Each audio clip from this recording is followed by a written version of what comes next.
រាជរដ្ឋាភិបាលសម្រេចបង្កើតក្រុមការងារចំពោះកិច្ចរៀបចំនិងគ្រប់គ្រងការស្ដារជីវភាពនិងហេដ្ឋារចនាសម្ព័ន្ធដែលរងការខូចខាតពីជម្លោះព្រំដែនកម្ពុជាថៃ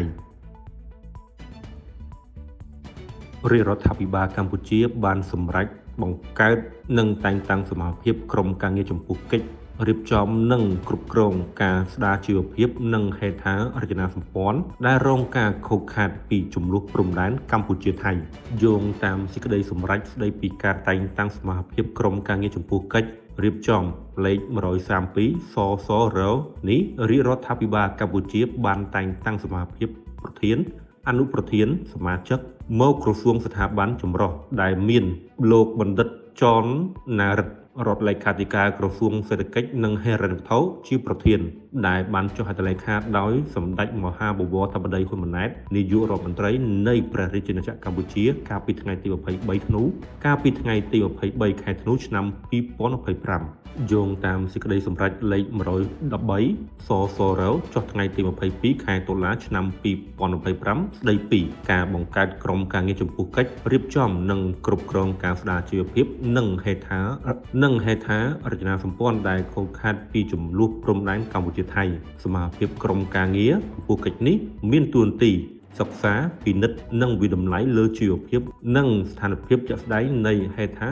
រចនាសម្ព័ន្ធដែលខូចខាតនិងតម្រូវការស្ដារជីវភាពនិងហេដ្ឋារចនាសម្ព័ន្ធដែលខូចខាតពីការឈ្លានពានរបស់ថៃមកលើដែនអធិបតេយ្យភាពរបស់កម្ពុជាសម្រាប់សម្រួលនិងសហការជាមួយក្រសួងស្ថាប័ននិងអាជ្ញាធរពាក់ព័ន្ធលើការងាររៀបចំអនុវត្តកម្មវិធីជំនួយសង្គមគិច្ចសម្រាប់ការស្ដារជីវភាពនិងគម្រោងឬកម្មវិធីស្ដារហេដ្ឋារចនាសម្ព័ន្ធដែលខូចខាតរួមមានលំនៅឋានពលរដ្ឋសាលារៀនមូលដ្ឋានសុខាភិបាលសាធារណៈផ្លូវថ្នល់ស្ពានប្រព័ន្ធទឹកស្អាតបណ្ដាញអគ្គិសនីជាដើមដោយគិតគូរអំពីទំហំខូចខាតនិងទីតាំងគោលដៅជាក់លាក់នៅក្នុងភូមិសាស្ត្រដែលរងការឈ្លានពានពីថៃនិងការធ្វើអតិភិបរូប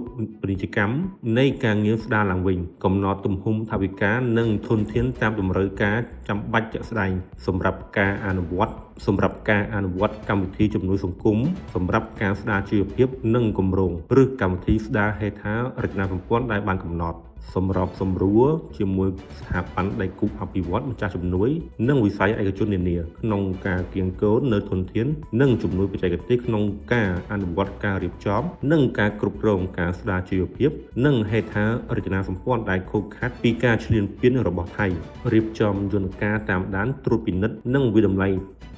លៃការអនុវត្តវិធានការនិង